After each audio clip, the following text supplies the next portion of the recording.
نیک بیوی کا جو مقام ہے اس کی جو معرفت ہے، اس کا جو احساس ہے، وہ ہوتا ہے اس کے ایمان سے، اس کی حیا سے، اس کے اخلاق سے۔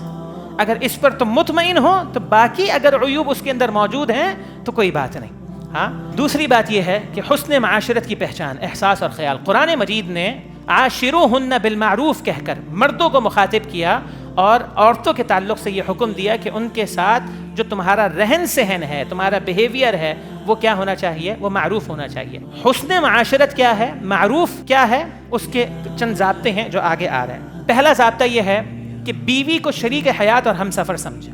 اسلام نے ایک بیوی کی حیثیت سے عورت کو یہ مقام دیا ہے کہ جو بھی تصورات اس کے تعلق سے اس زمانے کے اندر تھے جو آج تک چلے آ رہے ہیں، اسلام نے نہ صرف یہ کہ ان کی مذمت بیان کی ہے بلکہ بڑی سختی کے ساتھ ان کو باطل قرار دیا۔ جیسے مثال کے طور پہ ایک تصور ہے کہ جی عورت جو ہے وہ مرد کے پاؤں کی جوتی ہے، وہ تو پیدا ہی مرد کی خدمت کے لیے کی گئی ہے، مرد کی تسکین حاصل کرنے کا سبب اور ذریعہ ہے۔ یا پھر ایک تصور ہے کہ جی وہ ایک جو ہے مرد کو ورغلانے کے لیے آئی ہے، عورت تو ہوتی ہی مثال کے طور پہ فتنہ باز ہے۔ یا پھر آپ یہ کہیں کہ جی شیطان کی اعلیٰ کار ہے، ٹھیک ہے، اور شیطان اسی کے ذریعے معاشرے کو برباد کرتا ہے۔ یہ سارے تصورات کی جو ہے شریعت نے بیخ کنی کی ہے، ان کی مذمت کی ہے۔ لہذا خاص طور پہ بیوی کے تعلق سے مرد کو یہ سمجھنا چاہیے وہ شریک حیات ہے۔ شریک حیات کا مطلب یہ ہے کہ جس طرح گاڑی کا ہر پہیہ برابر ہوتا ہے اور اس کا مستقل کام ہے اپنے، لہذا دوسرے کی بھی وہی حیثیت ہے۔ اس معنی کے اندر دونوں میں کوئی فرق نہیں ہے۔ ان میں سب سے پہلی بات کیا ہے، اس کے کچھ تقاضے ہیں۔ اگر آپ بیوی کو شریک حیات اور اپنا ہمسفر سمجھتے ہیں تو اس کے کچھ تقاضے ہیں۔ ان میں سے پہلا تقاضا کیا ہے کہ بات مشورہ اور اختلاف رائے کا حق۔ بہت سارے مرد خود پسند ہوتے ہیں، وہ نہ مشورہ کرتے ہیں اور نہ مشورہ لینے کو جو ہے وہ اپنی اس کی انا کے خلاف سمجھتے ہیں۔ قرآن کریم نے اللہ کے پیغمبر سے فرمایا کہ شاورہم فی الامر، حکم دیا، اور مسلمانوں کی صفات بیان فرمایا امرہم شورا بینہم، یعنی انسانی زندگی کے اندر اس کے معاملات میں مشورے کی بڑی اہمیت اور حیثیت ہے۔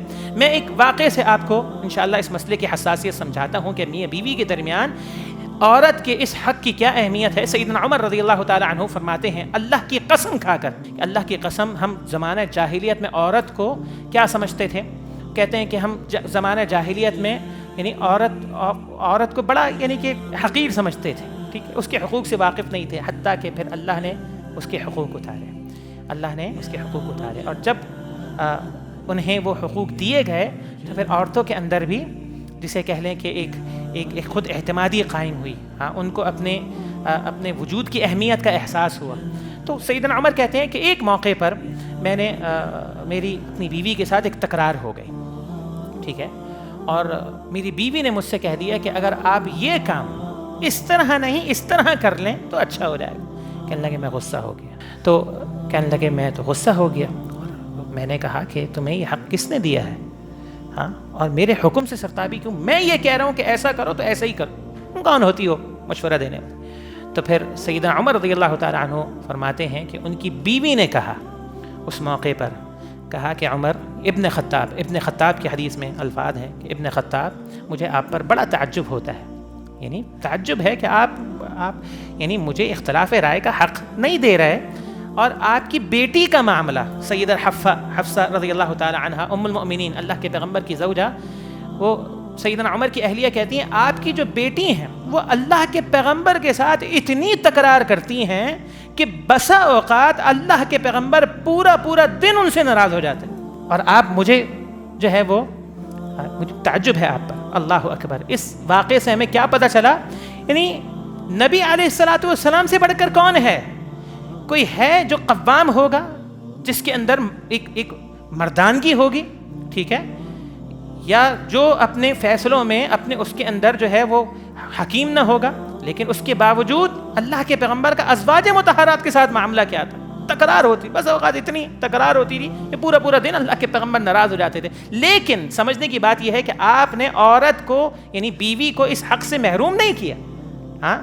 ناراض ہونا ایک فطری ایک عمل ہے، لیکن محروم نہیں کیا۔